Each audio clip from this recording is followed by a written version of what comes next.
Welcome to the Parenting on the Spectrum show with board-certified behavior analyst and infant-toddler development specialist, Theresa Inman. Parenting on the Spectrum dives into real stories, challenges, and triumphs, offering invaluable insights and support for families on your unique journey. Let's get into the episode. Welcome. Today, my guest is Dr. Norrine Russell. She is the founder of Russell Coaching for Students and the mom of 2 neuroatypical children.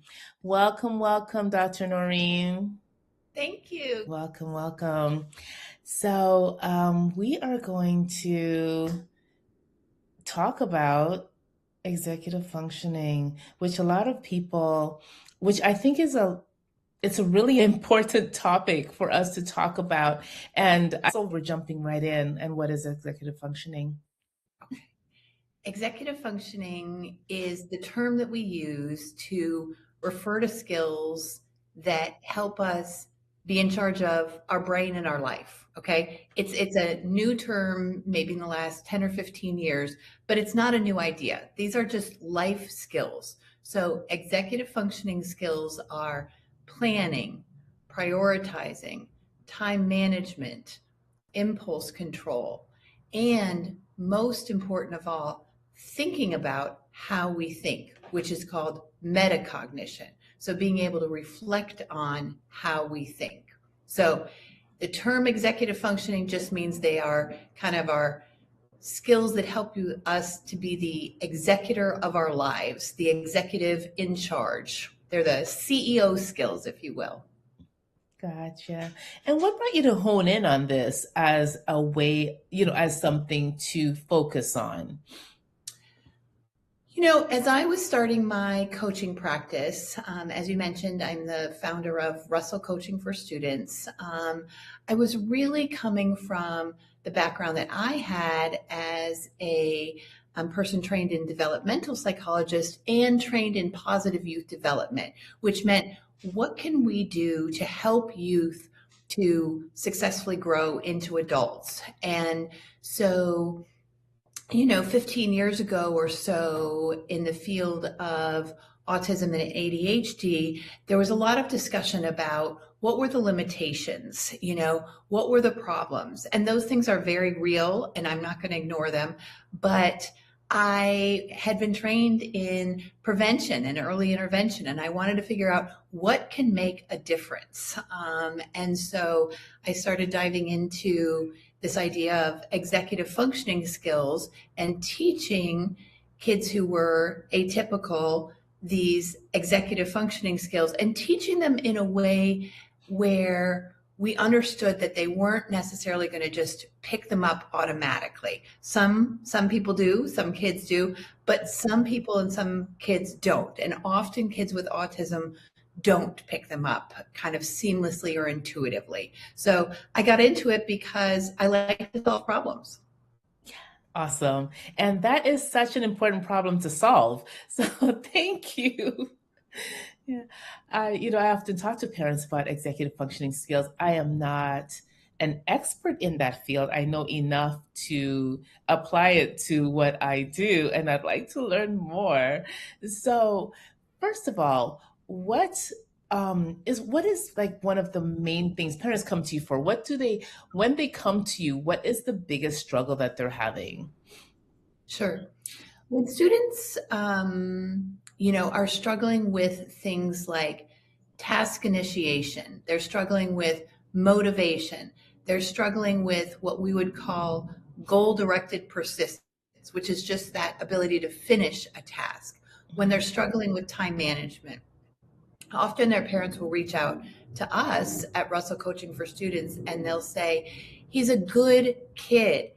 She's a smart student, right? The parents recognize the strengths of their students, but he just can't get his work done. He just can't, get started. He freezes, and that's when they come to us is you realize their child has the intellectual potential, but there's some part of these life skills, these executive functioning skills that the student hasn't picked up on intuitively and hasn't been explicitly taught. Our schools are not teaching these skills.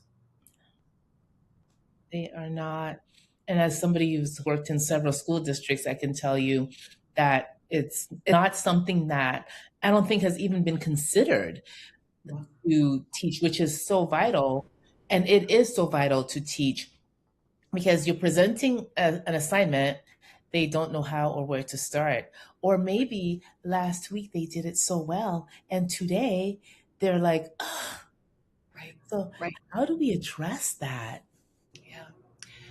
Well, so many questions in there, right? I think schools don't address executive functioning because enough students have a baseline level of skills to get things done, right? So it's not something that every student needs. And so I think schools then say, well, we're doing enough. Students are getting by. I think the other thing is schools have really gone to, and this has pros and cons, a mastery approach. Well, you can redo the assignment, you can return in the assignment, but that doesn't teach executive functioning skills either. It might help with mastery of the material, but it doesn't help with planning, organizing, and follow through. But it's easier for schools, and schools, as we all know, are stressed and underfunded. And so what happens is there are always a significant minority of students at every school, public, private, charter, whatever kind of school, who just are not getting these executive functioning skills. And they tend to be students with autism. They tend to be students with ADHD. And, those two things often go hand in hand. They tend to be students with some kind of learning difference. And so it's a very specialized thing to teach these executive functioning skills. Teachers might be role modeling it in class, but when a student's not getting it, I think schools do not yet have the ability to teach these skills. And that's when they end up at my practice. And we serve students across the entire United States. Awesome. Thank you. And so then how do you teach these skills? Because a lot of times, people say that certain things are caught, not taught. And it sounds like executive functioning is not one of those things that you catch. It's one of those things that we can teach, thankfully. So how do you start? Where can we start?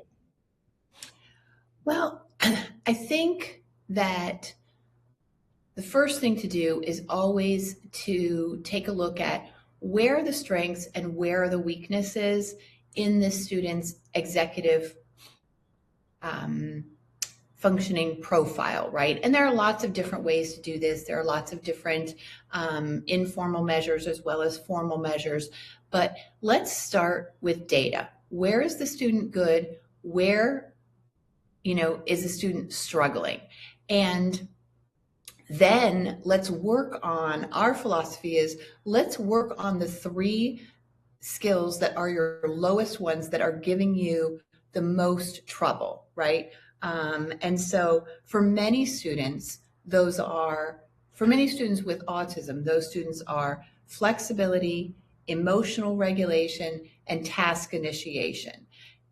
And so, there are different models of executive functioning. You could have a model with 8 skills, with 11 skills. I don't think that matters. It kind of comes down to all, the basic ones we've been talking about. But for students with autism, I do think that we commonly see them struggle with flexibility, with emotional regulation, and with task initiation, as well as planning. All right. And so, go ahead. Oh, I was just going to say, and so for each of those, it is a process of explicitly teaching it.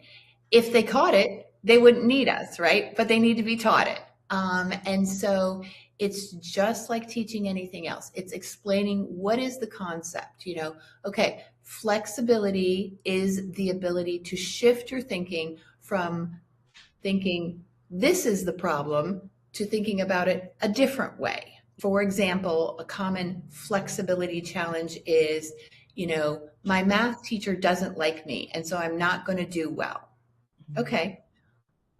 You have to be flexible here and think about what are the other factors that go into success in math class? And so flexibility is the ability to see things from many different perspectives. You feel like it's the teacher doesn't like you. Could it also be that you're not comfortable in math class? Could it also be that math class is at the end of the day? Could it also be that you don't have, someone sitting next to you that you feel comfortable in math class? So flexibility is the ability to look at things from multiple perspectives. And of course, this is one of the two main symptoms of autism. And so we're not going to take away that challenge. We're not going to cure it, but we can teach the skill of looking at things from multiple perspectives and understanding the multiple perspectives and understanding where does that student have power and control and where do they not. And I think this is a process that has to, for students with autism, go very slowly, because if you rush this process, you can lose the student. But if you can say in a gentle, kind, slow way, it feels like the math teacher doesn't like you, and that's why you're not doing well. What are some other factors that go into how students, we're not even talking about you at this point, students in general do well in math? Well, some people are good at math. Well, some people are good at test taking. Well, some people like math. Great. Looking at all these different perspectives that feed into math success. And then we can move on to talk about how do we change our perspective from the teacher hates me, I'm never going to do well, to, oh, well, maybe if I was sitting somewhere differently, maybe if I approached homework differently, maybe if I had a tutor, right? This flexibility is such an important one for students with autism, because we know that it's one of the core symptoms of autism. Yes. And I think too, once we start with one thing, so you're talking about math, but then it also transfers into other areas of life. They become more flexible, realizing that it's not everything is not lost. They can, and then they end up doing, which is such a beautiful thing. Yeah. But that skill of flexibility for students who are on the autism spectrum, I think, is one of the most critical ones to explicitly work with. What do you believe to be true about this? Mm-hmm. What could be true for other people? Here are 4 factors that predict math success, or an ability to read, or an ability to complete high school, right? We sometimes have to model perspective taking in order for the student to learn it, right? So it's like, teach it, show it, coach it. Awesome. And that, which is so, so powerful, because when we model something, children are more likely to imitate that model, as opposed to when we just tell them, because we tell them and it goes, and for me it goes in one ear and out the other. But when I see it, because I'm a visual learner, I'm also a kinesthetic learner. So if I can feel it and, imitate it in the moment, then it seals it for me more so than if you just tell me something. Absolutely. Absolutely. And practice, practice, practice, right? What's another way to think about this? But don't always expect your student with autism to know that intuitively. This is something where teaching comes before coaching. You know what? The person over there might be thinking, this is my easiest class. The person over there might be thinking, my dad's a math teacher. We have to consciously build different perspectives into their reality, because one of the core symptoms of autism is rigid, inflexible thinking, right? And so it's not just giving them the opportunity and asking questions, it's building that skill of, oh, what could another perspective be here? Here's one, here's one, here's one, here's one, I always have a little bit of a reaction when I see on IEPs that the goal is to increase flexibility. When we come back to, inflexibility is sort of one of the core neurological traits of autism. What we want to do, right, is increase flexible thinking. Yes. And so then what would the next, because I know there are other ways. So we've talked about flexibility and how we can increase that. What are some other ways you assist with? I think another executive functioning skill that is so valuable for kids on the spectrum is emotional regulation. And the key to this, again, is teaching. Our kids with autism need information here. They need an emotional vocabulary. There are books about autism, books about emotions. There are feelings charts. There are feelings wheels. In my house, we had these posted everywhere. What are the 6 core emotions? What, as my children grew up and they're in their teens now, what were some more sophisticated ways to express themselves emotionally? But we have to teach students with autism, what are the 6 core emotions and how does it feel in their body before we can teach them regulation, right? They don't know what they're regulating unless they know what it is. I remember one of my most exciting moments as the mom of 2 kids with autism, one of whom is pretty severely impacted by his autism. It was around age 13 or 14. He said, "Mom, I feel something in my stomach." And I was like, "Okay, what is it that you're feeling? Like, is your stomach not feeling well?" He goes, "I think I'm feeling anxiety in my stomach."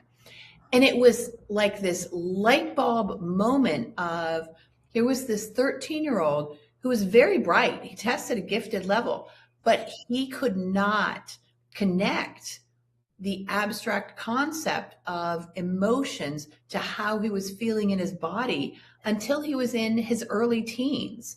And I share that with people because I think it's so important for us to recognize we have to teach happy, sad, mad, lonely, angry, right? We have to teach these words. We have to have them posted in our homes.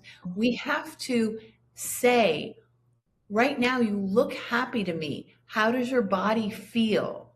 Right now, you are sad. You're sad because you didn't get invited to that event or that party. How does it feel in your body? We have to teach these things first and foremost to our students with autism. It is not intuitive. Then we have to coach them. Oh, you know what? You've had this feeling before. Can you identify the feeling? Can you identify where it sits in your body?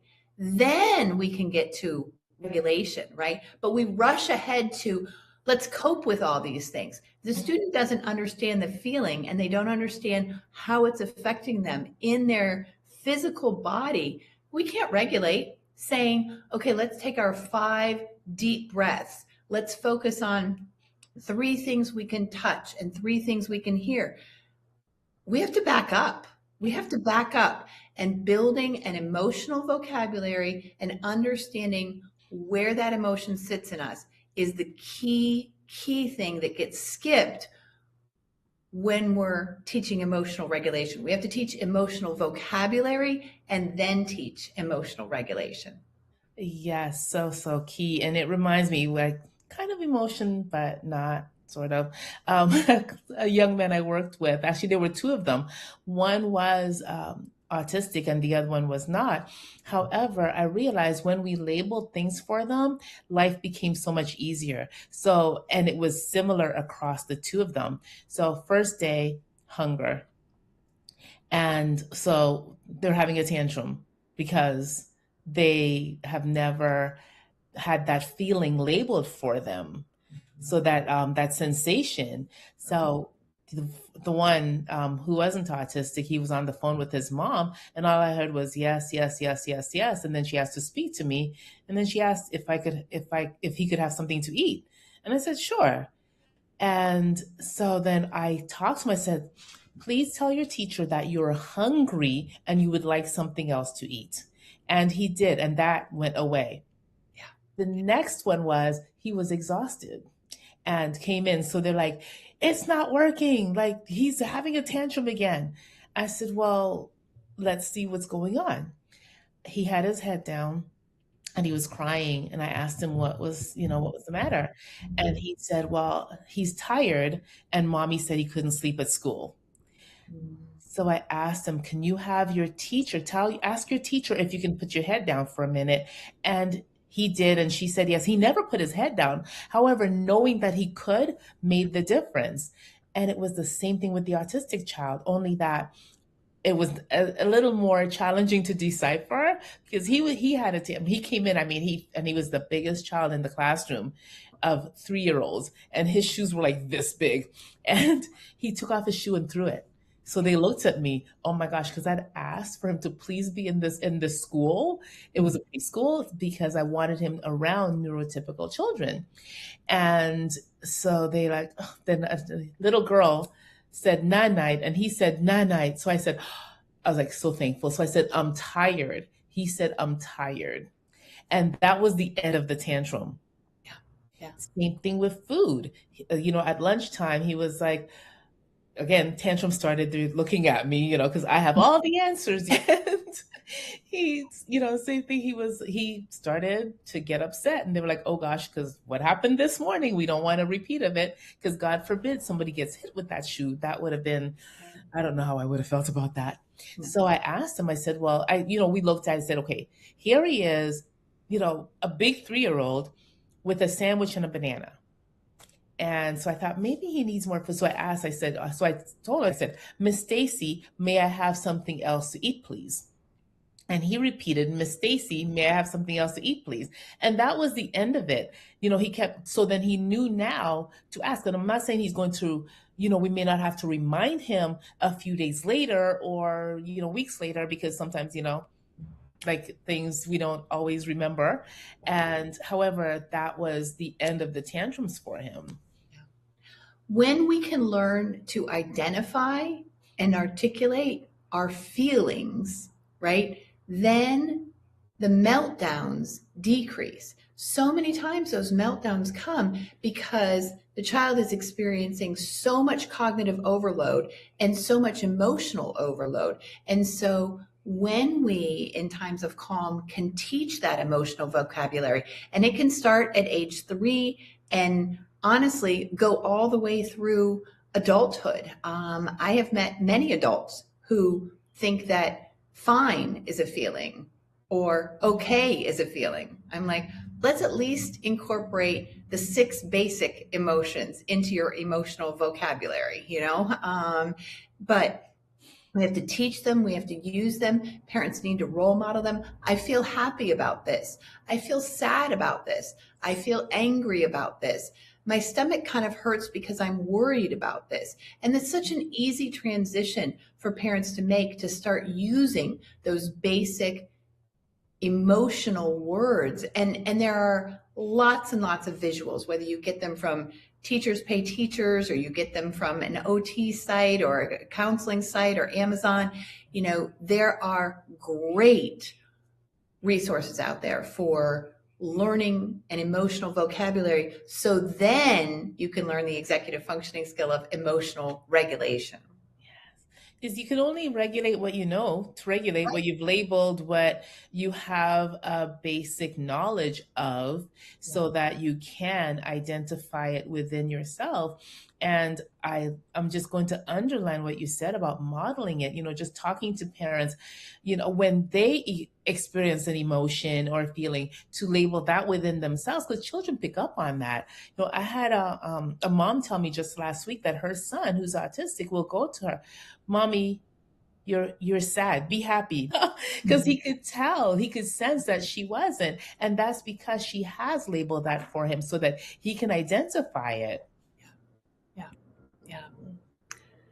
Another one that I think our kids with autism often get stuck on is task initiation. And this is true, as we enter those elementary school years and the teacher gives a direction and then pauses and says, okay, you can begin your work. And a lot of times you'll see students freeze in that situation. And so teaching that skill of task initiation, you don't have to figure everything out. Figure out the one first thing to start with. And that's how we do it through our whole life, right? What's the one thing I can do to get started? What's the easiest thing I can do to get started? What's the first thing? I don't have to map everything out. And so for parents who see their kids freeze from anxiety a lot of times, ask your child, what's one thing you can do to get ready for school? What's one thing you can do to start this homework? What's one thing you can do in your room to clean up? And many times a student will say, I don't know, because they're feeling pressure and they're feeling performance anxiety, right? And your words there can just be, you know what? All we have to do is find one thing. Look around and find something that looks easy to start with, and let's start there. Yeah. And one thing I do too sometimes with children, I'll highlight. I say you only have to do the highlighted portion. Or if it's cleaning your room, just pick up the shirts first. Or whatever it is, I have them start with something. This young man, he would actually draw out what he was going to do. So he's like, okay, shirts. And then he put a check mark after he picked up all the shirts. And then he draw the pants. And I thought, okay, that was genius. Yeah. So so We're just starting teaching with the that one skill. thing. We're teaching the skill when we can tell them that, right? Pick up the shirts, pick up the pants, put the shoes in the closet. But then you have to debrief, what did you do? We figured out one thing to do. We did that one thing. Then we said, what's the next thing? And what's the last thing? Because you don't want to raise your child to be dependent on instructions and directions all the time, right? So absolutely tell them shirts, pants, shoes, but then debrief that process and say, what we did there was figure out one thing we could do first, and it didn't matter what we did first. Then we did the next thing. Then we did the last thing. We could have done them in any order. This is what we can use when we have to clean your room next time, right? We have to teach the generalization. Yes. And oh gosh, avoid the prompt dependency because it can be so debilitating when children are just standing there because they don't know and they're waiting for you to tell them, first do this, then this, then this, then that. It becomes quite problematic. Yes. Yes, it does. Yeah. Oh, Dr. Norrine, our time is winding down. If there's one thing you want to leave our audience with today, what would that be? I would say that these skills that we often, as parents, as teachers, as professionals in any way, sometimes we see this as oppositional behavior. And I always say, what's really going on here? There's usually a skill deficit or some need that's not getting met, right? Slow down, pause, check in, teach the skill. And then I want to say, keep the high expectations, right? We don't want to offer support without expectations. We want both for our kids. We want high level of support that's an appropriate level of support for that student. And we want those high expectations. Your student can learn to clean their room, independently complete homework, learn to drive, whatever it is. We just have to offer support and high expectations once we truly understand. Yes. Thank you, thank you, thank you. This has been, time went by so quickly because it was such a great conversation, I believe. So thank you so much, parents. Listen, teach, right? That's the biggest thing I can tell you. Stop. We assume that the child should know and that the important thing is to teach. So Thank you again, Dr. Norrine, and to our audience, see you same place next time. Thank you for having me. You're welcome.